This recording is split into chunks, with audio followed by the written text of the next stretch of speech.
Gaza മുനമ്പിൽ അടിയന്തര സഹായം വേണ്ടവർ 54%, അത്യന്തം ഗുരുതരാവസ്ഥയിൽ ഉള്ളത് 22%. അങ്ങനെ ജനസംഖ്യയുടെ 76% ലോകത്തിന്റെ കരുണ കാക്കുകയാണ്. വടക്കൻ ഗാസയിൽ 90% ഈ നിലയിലാണ്. റാഫയിൽ 85%, ഖാൻ യൂനിസിൽ 75% അടിയന്തര ഇടപെടൽ ആവശ്യമുള്ളവരാണ്. ഈ കണക്കൊക്കെ ഐക്യരാഷ്ട്ര സംഘടനയുടെ മുന്നിലുണ്ട്.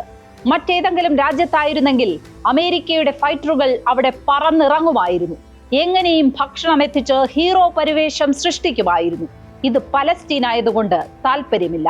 500 മുതൽ 600 ട്രക്ക് വരെ ഭക്ഷണവുമായി എത്തിയാൽ മാത്രമേ ഗാസയിൽ ഒരു ദിവസം കഴിഞ്ഞു പോവുകയുള്ളൂ.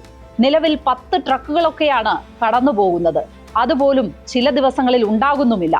ഇസ്രയേലും അമേരിക്കയും നടത്തുന്ന ഭക്ഷണ വിതരണം ചില കവലകൾ കേന്ദ്രീകരിച്ചാണ്.